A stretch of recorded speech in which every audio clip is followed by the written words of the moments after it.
Welcome to Beyond Hormones, the Business of Wellness, the podcast for hormone and functional medicine providers who want a thriving, predictably profitable practice and maybe a little less stress along the way. Hi, I'm your host, Jody Lane, and I've worked with lots of clinics in marketing, sales, and business development, and I have seen what works and what doesn't. And here's what I believe. Hormone and wellness care should be available to everyone who wants it. And while providers know the medicine, many struggle with the business side of their cash practice. And that's where I come in. See, this podcast is here to share real strategies, real stories, things you can implement in your practice right away. So I am so glad you're here. Come on, let's go. Hello and welcome back to Beyond Hormones, the Business of Wellness. I am your host, Jody, and today's guest was a ton of fun. He ended up being one of my favorite conversations that I've had on this show. And I'm not just saying that, although I do really enjoy interviewing people, so I say that a lot. But here's the thing. Before this interview ever happened, I was already a fan because I had a chance to be on Dr. Ivan's podcast, Lifestyle Medicine, and I have been an enthusiastic listener ever since that day. And the day before we recorded this episode, I sat down and listened to an episode that he did solo, just him, talking through his story, his philosophy, the way he thinks about medicine and patients. It was truly authentic. And I walked into this interview that you're about to listen to completely fired up and ready to go deep because it was that good. Now, Dr. Ivan is a Miami-based physician and performance expert who has been in this space for a very long time, since 2010, long before wellness was even a recognizable industry. He runs a successful cash pay longevity practice that, by his own description, serves the upper 1% down in Miami. Every patient he treats is custom. Every protocol is built from the cellular level up. And the practice is so dialed in that people are literally flying in from across the country carrying his diagnostic panels because another doctor somewhere learned about them and started using them. Now, what we're going to dive into today is all about business, not the medicine. So if you want to listen to the medicine, go check his podcast out, Lifestyle Medicine. We're going to talk about how he decides what treatments are worth adding to his practice, how he built a staff that is literally a walking billboard for the results that he gets, why he never does a membership model, which I promote that, but he's got some great advice. And we also are going to talk about the new AI that he has built that is making some serious waves.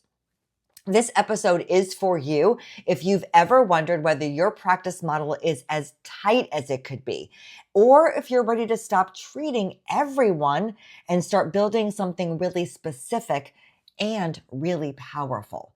Oh, and before we go, I wanted to let you know that I am going to be joining Access Live, which is the sponsor of Dr. Ivan's podcast, Lifestyle Medicine, for a free training on June 25th. Now, podcasts are evergreen, so you might be listening to this, in August or December. But on June 25th, 2026 at 1 p.m., I will be joining Access for a free training, and I would love to have you join. The information and the link is in the show notes. Okay, enough about all that. Let's get into the show. I introduce you to Dr. Ivan. Welcome everyone back to Beyond Hormones, the Business of Wellness podcast. I have a very special guest today. I am excited to introduce Dr. Ivan, who is a Miami-based physician and performance expert specializing in hormone optimization and longevity medicine. He leads a modern, data-driven practice focused on helping patients improve energy, body composition, and overall health through personalized care, but not like most doctors. So I have had the pleasure of being on his podcast first. And so I was already kind of tuned in and subscribed to his podcast that he does with Access Labs called Lifestyle Medicine. And luckily today, which is not going to be the day you're listening to this because we're recording in advance, but I was able to listen to this episode that he did all by himself to talk about his story, his background, and his philosophy on medicine. So I was excited yesterday to have this interview, but Dr. Ivan, I'm even more excited to have it with you today because I feel like I have a little insight into your brain. So thanks for being here today. Oh, I am honored to be here. So thank you so much for having me. And I'm definitely looking forward to get into the bare knuckles of it here. Okay, cool. I have about 1,000 questions written down and we'll see how many we can get through. So the first thing I have about 2,000 answers. So let's do it. Cool. So the first thing is you're in one of the most progressive health markets in the country, right? Miami. I'm in Florida too, but in a very different part of Florida. So what are you seeing right now in patient demand that most clinics in other parts of the country just aren't seeing? Well, it's unique because I started here in 2010 before wellness was even an industry, kind of in a way. And then I've seen it kind of grow from the housewives looking to, sex, fitness, and fat loss to now it's really transformed into more of I don't know how like a longevity type space, but also chronic disease. There's almost equaling the fitness, fat loss, and sex. So it's been kind of a very unique transition. And I think that that reflection point, that turning point was when COVID hit and everybody kind of realized that health wasn't free and that you damn well better get yourself in shape to make sure that you can live long and full lives here. Absolutely.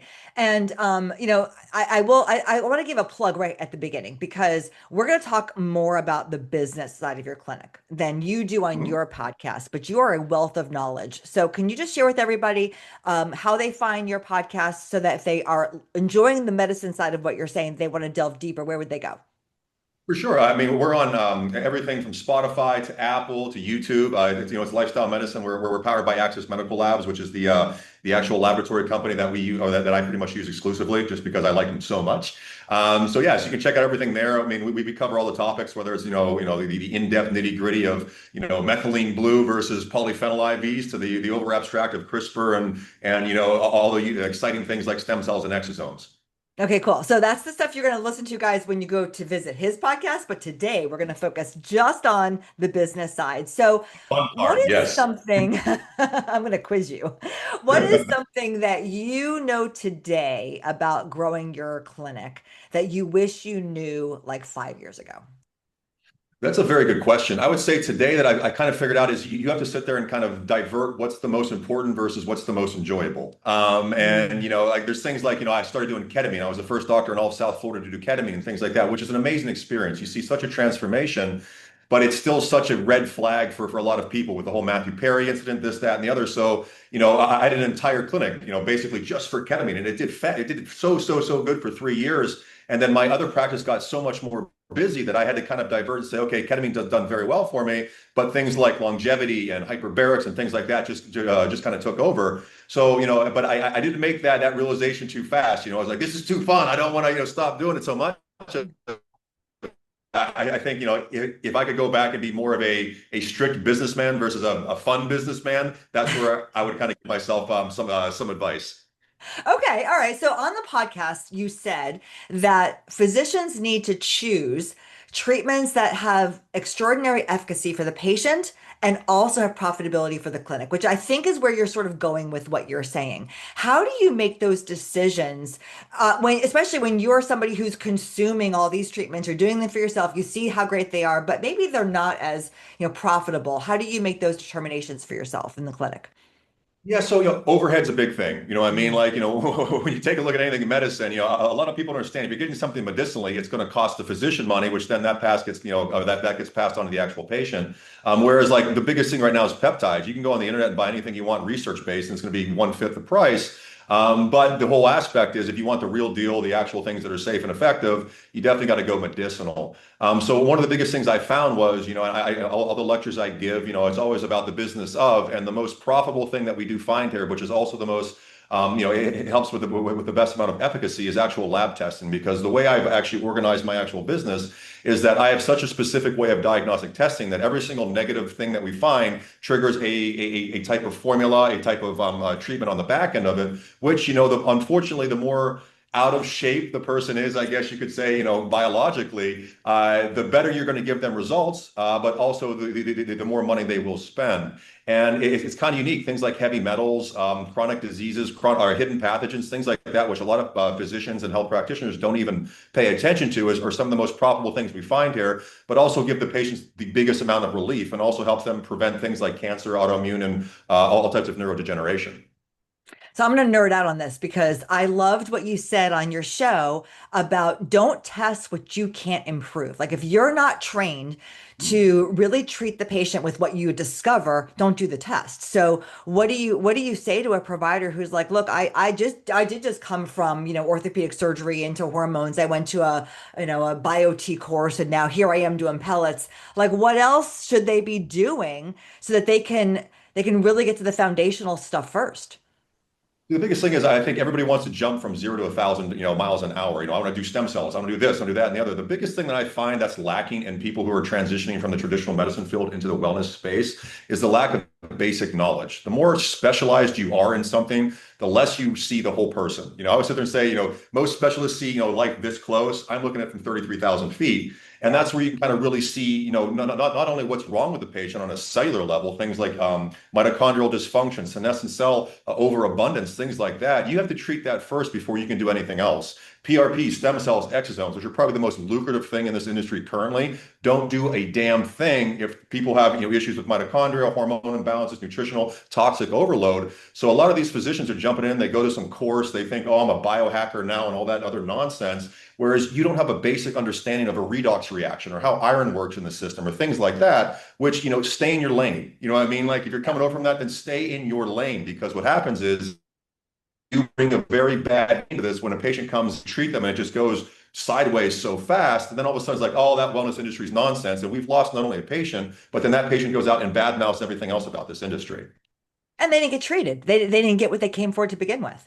And I love Absolutely. what you talk about in this because, and you and I talked about this on your podcast at AMP, we have a philosophy of business implementation that it's not just the things you need to do, but you need to do them in a certain order. And what you're saying from the medicine side is that, yeah, there are certain things that you need to do to make this patient feel really, really great, but you've got to do them in a certain order.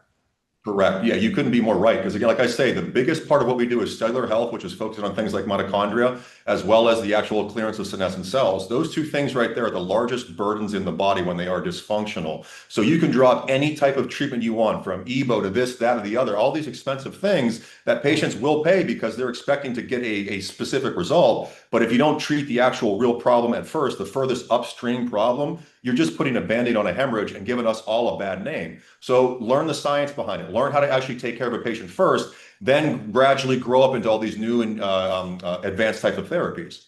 It's awesome. Because I hear a lot of providers complain that, they have these treatments, they're expensive, they promise the world, the patient doesn't get the experience, and now they're frustrated at the money that they spent when it really what it was they were sold too early.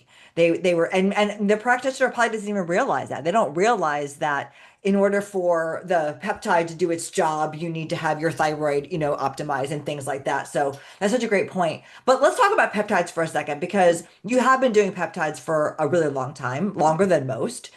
And the fear right now is I shouldn't offer peptides because I'm afraid that I'm gonna get my license taken away or my malpractice insurance isn't going to kick into effect. So what are sort of your philosophy from a business perspective about offering peptides? Again, you can't prescribe scared. In this industry, peptides are probably the least dangerous thing you can possibly do. They literally stimulate your body to do a natural process. Taking things like aspirin, antidepressants, Adderall, all these other things basically castrate you in some form or fashion. Whereas a peptide, like to take sermorelin or something like that, it stimulates your body to do the best it can do. So the side effect profile is extremely low. So the aspect of sitting there and being worried about, oh, this is going to happen, this, that, or the other. I mean, if you're that scared to do it, go back to actual traditional medicine. Really, that's it. There's a whole thing on it. Peptides are fantastic. I've been doing them since 2011. I actually wrote the first protocol on IGF-1 LR3 from a company called Vicrin, which kind of started the peptide craze, which then followed with TaylorMade, and then everything else came after that. And it was just kind of funny to see. It was considered heresy back then. And then now this is probably the most important. I mean, peptide is like the number one word in the United States right now. Yeah. So, you have to understand the science behind it. And then the fact that, you have to diagnostically test to make sure that everything's safe, effective, and also that what you're giving the patient is actually going to maximize what they can do. If a patient has a chronic, mercury toxicity, giving things that are going to stimulate a certain thing isn't going to work. So they're going to say, oh, this is complete nonsense. This doesn't work. Well, it does work when you put it in the right situation.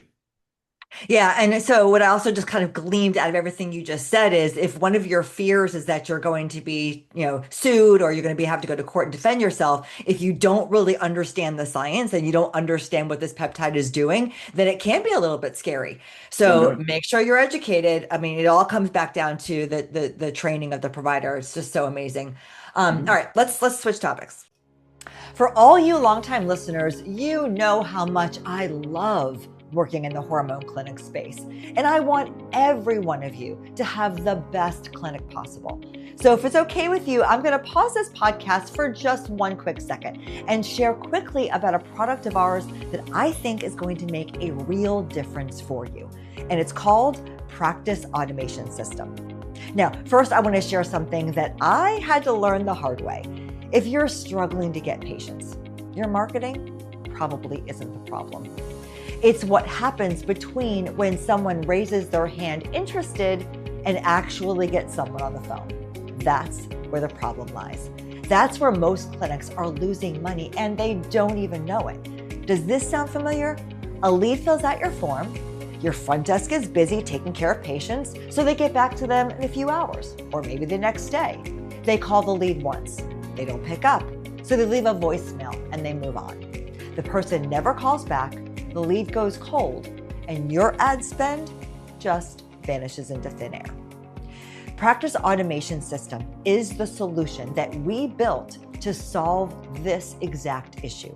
Within 5 minutes of someone filling out a form, the lead gets a text. They get nurtured by email for as long as it takes, and your team gets assigned follow-up tasks based on how much time has gone by so that they never let anything fall through the cracks. We have used this foundation of this system inside my own clinic, where we grew to over 1,000 patients, 4 providers and 23 staff members in just 7 years. So you know what? We know this works because we've used it ourselves and we have helped clinics all over the country roll it out too. To find out if Practice Automation System is the right fit for your clinic, just go to acceleratedmedicalpractices.com/automation. That's acceleratedmedicalpractices.com/automation. All right, let's get back to the show. We talked about culture quite a bit when we were together. And Uh-huh. you mentioned you have a great staff. So how do you find those right people? You also mentioned on your podcast that you need people that look the part, that live the part. So how do you find that perfect person that looks great, lives a very healthy lifestyle, utilizes the treatments, and also can give the kind of patient experience that you're looking for? Again, it's luck. Well, I'll just be straightforward. Just a very lucky All right, person. I'm guys, it's not just luck. Sorry, there's no advice here. No, but again, the presence you keep, because again, I think, it's a situation like I keep myself in a specific shape at all times because this is what I sell. I sell longevity, I sell fitness, I sell this kind of stuff. And, like attracts like. So when people come in and say that, it's a situation as sad as it is to say, you're in an industry that is based off of how somebody looks, how somebody presents themselves, and how they act. So, you have to present that first and foremost. And then what that does is it usually attracts the same type of energy, which again, usually everybody in this industry is into fitness, is into nutrition, you know what I mean? Like, and if you're not, like I say, traditional medicine is a very big field, it's a very good place to go. But you also have to sit there and not look for straight up credentialing. A lot of physicians get lost on, is this, where did this person go? I need a PA from this place. I need a nurse that went to John Hopkins, yada, yada, yada, which is usually the worst thing you can possibly do. You need to find somebody who's personable, somebody who's willing to work, willing to learn, and wants to, which is the most important thing. All of my staff will come in and ask me some of the most amazing questions. My nurses who are taking blood and they actually get the actual blood back, they'll come up and I have them, they'll go through and be like, well, I saw this, and this. What do you think? I'm like, awesome. You know what I mean? Like you're being proactive about it. And I think that's what you have to find. You have to find people, not just diplomas on walls. Do you treat your staff for free? Yes. So yeah. So my staff, they have a specific allotment per year, and then for their friends and family, they get at cost everything. For that, I encourage that they actually utilize that. We give them a specific amount of IVs per month and things like that, just kind of really get it going. Because like I said, they are an extension of me, and if they don't look the part, feel the part, or act the part, I'm doing something wrong. I really am. And this is a hard thing that physicians have to do. If you have a staff member who chooses not to do that, get rid of them. And again, like I said, traditional medicine is a very, very big field. I'm going to say that one more time so that everybody can hear it loud and clear. Treat your staff for free.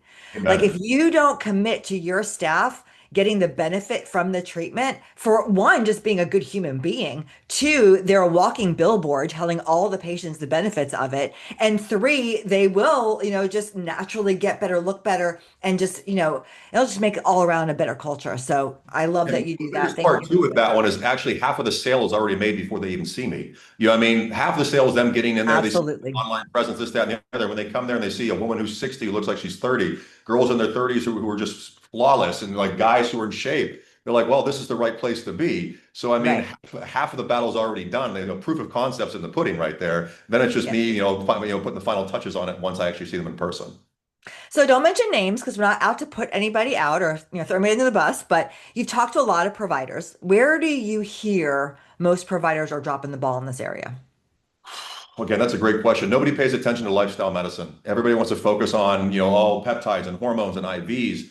What somebody does when they leave your office is more important than anything you can give them inside of your office. And I want to exemplify that. The thing that we actually go with, and actually I have an AI that I built that's centered around this, is, hydration first and foremost. You have the right water and the right amount of water. Then you have the correct amount of sleep, which is probably the most important thing we do as humans. Then you have stress reduction, learning how to breathe right, learning how to manage situation. Then you have nutrition. What you put in your body is what you become. So, I mean, that's a gigantic part of it. Check for food sensitivities, check for different things that cause, it might be something good you're eating that's causing a negative issue. And then exercise. Those five things right there. If a patient's not willing to do any of those five things, the efficacy of their treatment will be nonsense. So that's one of the biggest things. It's the reason I actually named my practice lifestyle medicine. I was I think one of the first physicians to go after. I think they had lifestyle medicine in the college of. It was like a thing to certify naturalists. And that's why on Instagram I have the handle lifestyle medicine, because I believe that first and foremost, coming from the bodybuilding industry, the collegiate sports, I figured that, yeah, hormones are great. I've seen what they can do. I know peptides are good. I know this, that, and the other is great. But if I go home and completely drop the ball on what I do as a person, you're just slow dancing. Absolutely. You don't have to get specific with pricing if you don't feel comfortable, but in terms of packaging, do you have membership plans? And if you do, how do you account for all the advice that you give? Because that's something that I think providers struggle with. Like they know how to take a hard cost and mark that up, but how do you price out for your patients to give them all of that accountability so that they do have lifestyle choices that make sense?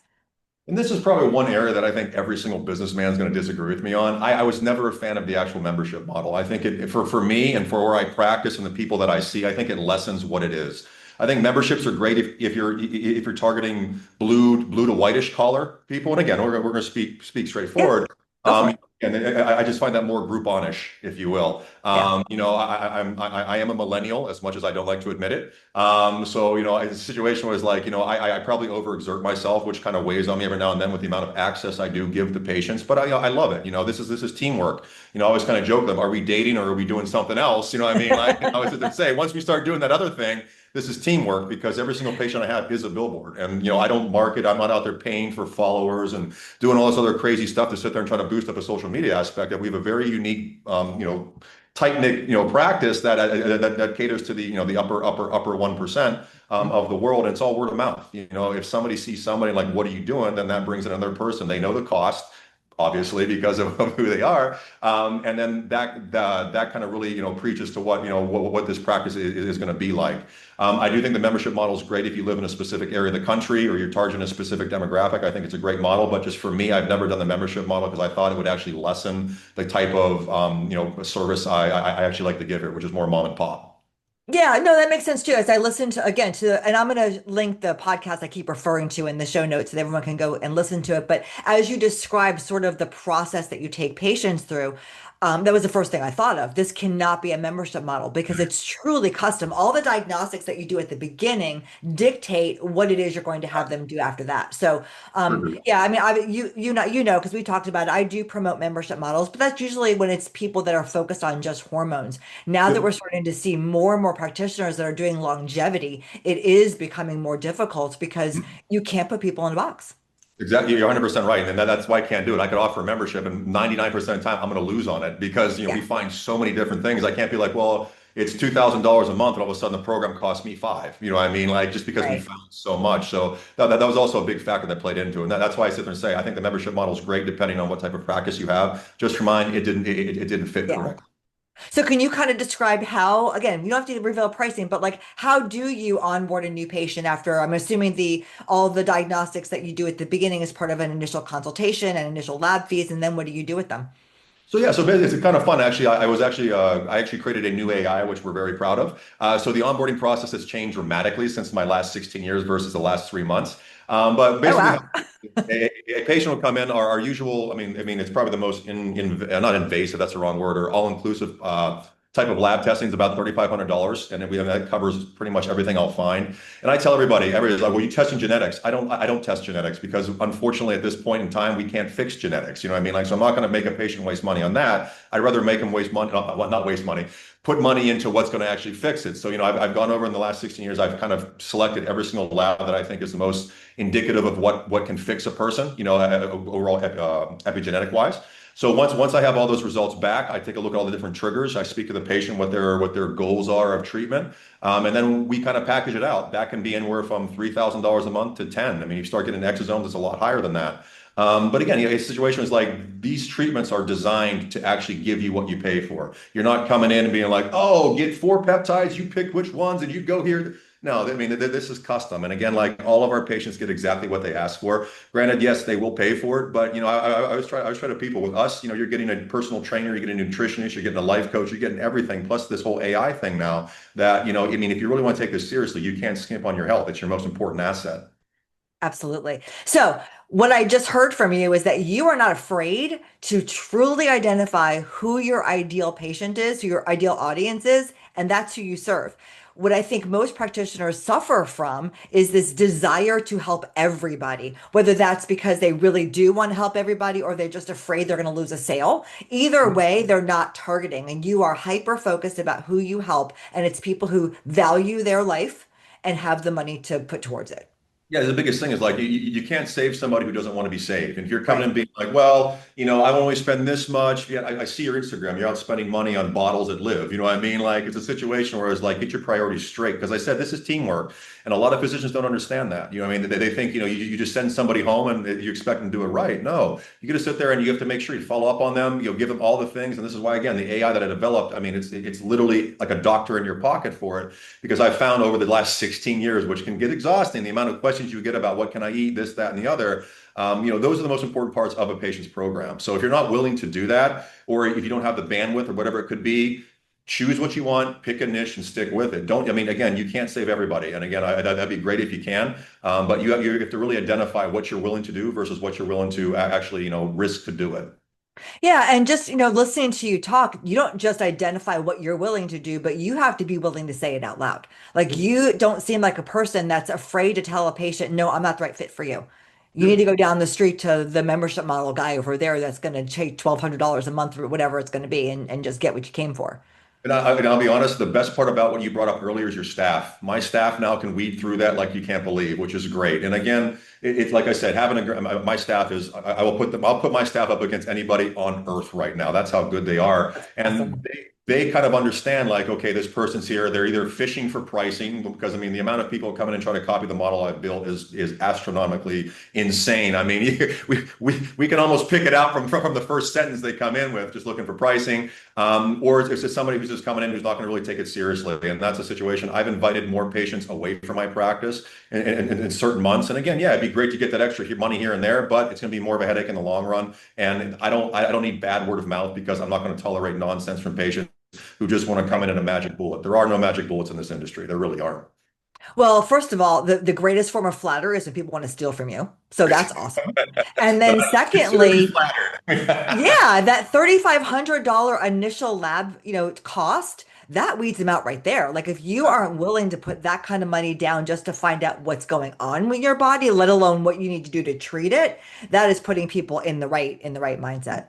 Exactly. And Yeah. I tell everybody, it's kind of unique. You'll sit there and when you see somebody who does that, and if you take a look at what actually the actual lab test involves, I mean, we have caught cancers, we've caught neurodegeneration, we've caught various autoimmune issues, Lyme disease, mercury toxicity. I caught like 4 uranium toxicities in the last 2 months that this can lead to major issues in the future. It could be the immediate future, it could be 3 years, or it could be 10 years from now. But regardless, when you find these things now, it's so much easier to prevent something than to fix something. So yeah, the $3,500 seems a lot, but then in the grand scheme of it, it is one of the cheapest and most, most valuable purchases you can possibly make. Absolutely, especially with the way I mean, I don't want to go down this path, but with traditional healthcare insurance, the Yeah, deductibles are so incredibly high. You're probably spending $3,500 over the course of a year to get diagnostics that don't actually do anything for you. That, even if you don't move forward with every treatment possible, at least you know what there is and you can create a course of action over the next several years. for That's sure. Yeah, phenomenal. couldn't be more right on Yeah. that one. Really, really. And it's just, it's mind-boggling to see the human condition. I always sit there and say, some people will value a car over their own health. And it's just like, you have three Ferraris that you're complaining about, $3,500 stick here. It's just like, go enjoy your Ferraris. I know you can't fit in them, but good God bless you. Let's talk about your diagnostic panel. So, obviously, everyone knows you work with Access Labs, and you started building this kind of custom panel. But I heard on the podcast that you said one of the things you love about Access is that you can send a provider to them, and they will work with them to build a panel. So, how did you start developing those panels with them? And do you recommend that everybody kind of follow what you're doing, or should they kind of identify what their niches and their practice and then work with someone like Access to figure out the right panel for them to do? Yeah, I would say the first thing again with Access is great because I mean they can customize a panel to anything that you need, but I think it's on the practitioner to figure out what they actually need, and this is where it's who you're treating, age demographics. Here, the reason mine is so gigantic, my youngest patient's 11, my oldest is 96 at the current moment. We have everything from people who are end stage to people who are just like I'm going to St. Bart's and I need to look good in a bathing suit. So that we basically test everything. But at the end of the day, the human body is a machine. And there's the same dysfunction in you as the same dysfunction as me. If you have Lyme disease, if you have chronic EBV, that's one of the biggest things we're finding right now. It's insane. Or anything like that, mercury toxicities, hormone imbalances, nutritional deficiencies, anything like that can translate into quality of life and prolongation of life, which is the true definition of longevity. So the beautiful about what Access allowed me to do at least was come in and let my rather spectrumish mind go to work and kind of build out what I thought was the most dynamic panel possible to give the most bang for the patient's buck on certain things that I've seen over my 16 years. So this isn't just something I created. It's 16 years of me going back and forth, different labs, different things I find. And especially in Miami, things like mercury toxicity, I think is probably the most is a true epidemic across this country, not only from the amalgam fillings, but the amount of sushi we're eating now. But just things like that. Well, once you actually go through and figure out these things, you can really give a patient something that that is special to that, something that traditional medicine will never ever be able to give them because they just don't test for it, or the physicians are too close-minded, or they have those golden handcuffs on where they don't want to risk stepping outside of their box because they're getting paid, their hospital might do it, or their HMO might not agree with it. Right. Wow. So, listening to you, and we've been talking now for almost half an hour, and the one thing that just keeps coming top of mind after working with probably over 75 to 100 different practitioners is that you are successful because you're driving the boat. You're not looking for shortcuts, you're looking for the easy way to make cash.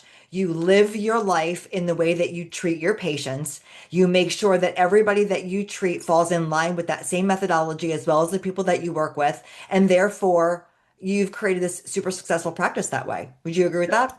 It's been a long, fun road, thankfully, because again, like I said, like when I jumped into this ocean of wellness, which nobody had ever really swam in, especially in Miami, it was fun to sit there and see how you can kind of manipulate and change things to kind of make it go the way you want it to. Then you see your protocols pop up across the country. You do a couple of conferences, and all of a sudden a patient comes in from LA who has your panel. So because some doctor learned about it. So it's kind of fun to sit there and see how you're able to kind of kind of form the way wellness is right now, and it's just unique because it's a lot of not so much trial and error, but it's a lot of common sense medicine, which I think is kind of a not so common anymore. And it was just really unique to see. And again, it wasn't easy. There was a lot of, I wouldn't say bad press, but like, is this snake oil? Is he some cowboy? Is he even a doctor? All this kind of fun stuff. And now it turns out to be the number one industry on earth currently. Yeah. So what's next for you?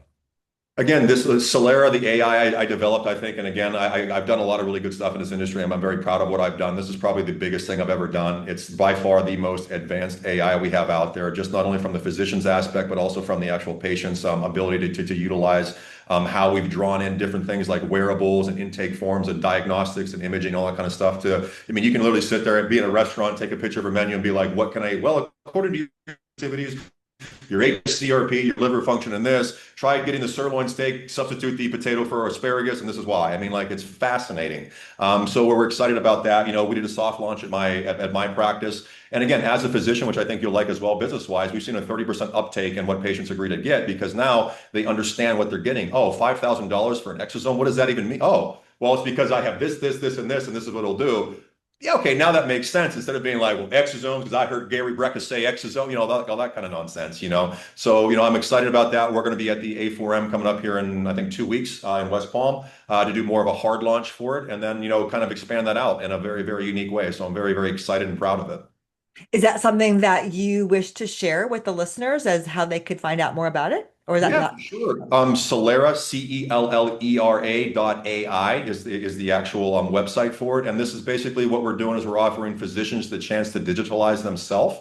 So a physician comes in, we set them up as their own AI platform or an island within our ecosystem. And then from there, whatever treatment they offer, whether it's hormones, peptides, IVs, Botox, fillers, whatever it could possibly be, we set that into their actual ecosystem product prompt. And they can really maximize not only the profits of their business, but also the actual efficacy. And then it also provides their patients, each patient gets their own application to where the patient can ask any question they want to on Earth, whether it's I want to learn French in 3 weeks to I 3% body fat in a month. And that AI will look at all of your labs, your imaging, everything, and give you the exact way to do it, along with what that practitioner actually offers. So we're super excited about That is so cool. The moment we hang up, I am going to go to that site. I'm it. going to check it out because that sounds really, really cool. Unfortunately, this show is probably going to come out after the A4M conference is gone, but we'll make sure to link that in the show notes so that anybody who's interested can go check that out. That's fantastic. Um, but I don't know if you listen to Steve Bartlett from Diary of a CEO, but he is my I have before. Yes, I He's have. my favorite. And so I Mhm. completely stole his ending for all of his shows, I love where it. I have my last guest ask a question for my next guest. So I have a question for you from my Okay. last guest. And that question is, what is one personal perceived weakness or flaw that actually makes you great at what you do? Wow. What is one personal weakness? I think I'm too accessible to my Mm. patients, but that's what gives me the friendly Dr. Ivan who you can literally text me at any time, anywhere, and I can give you an answer to something. And I think that's what I think a true, I mean, I think that brings back the old school physician who used to show up with a little medical bag at your house and be like, being a doctor, there's no such thing as a God complex. I mean, you are a person, and I think a lot of physicians lose that along the way. And the fact that you should be the hero to your patients, not only with how you present yourself, but also with the knowledge and the accessibility you have. So I think a lot of people wonder why I'm so accessible, but at the end of the day, it's because I love the energy that I can give to patients, and then whatever that patient goes out and does, I get credit for it. That's my karma. Yeah. Well, and I don't know if this is true for you, so if I'm adding on and projecting, I apologize, but I would imagine you also like being around people that are committed to their health. Oh, you couldn't be more right. I mean, like finding like-minded individuals, which is a lot easier today than it was, 16 years ago when I started this. I did an article, I think it was for Forbes, that the most hated doctor among doctors because I used to be. People hated what I did, including my own brother. I mean, he's a world-renowned urologic reconstructive surgeon, and he thought this was all heresy. And now, guess who one of my favorite patients is? My brother. So it's just a I love situation. that. It's very, very, very fun to see, how people are starting to gravitate to it. There's a lot of genuine people in this industry now. There's a lot of sharks as well. So I think, you got to be very careful with who you trust or who you listen to. But at the end of the day, any publicity is good. At least we're getting more eyes in the wellness industry and longevity. And I think it's just, I mean, we are too big to fail right now. Awesome. Well, it has been so much fun talking to you, and I really appreciate you taking the time out of your day. You do a lot of really big things, so to spend a little bit of half an hour with me, Oh my such a goodness. No, treat. it's been such a delight. Really. Thank you so much for having me. Absolutely. Thank you for listening to Beyond Hormones, the business of wellness. I hope that you're walking away with fresh ideas and real strategies you can use to grow your practice with profit and purpose. If you enjoyed today's episode, be sure to follow the show so you never miss a conversation. And if something you heard today resonated with you, do me a favor, share this episode with a friend or a colleague. It's one of the best ways you can support the show, and it might be exactly what they need to hear right now. If you want even more tools and support, go ahead and head over to acceleratedmedicalpractices.com. Until next time, keep doing the work that matters. Your patients need you, and I am cheering you along every step of the way.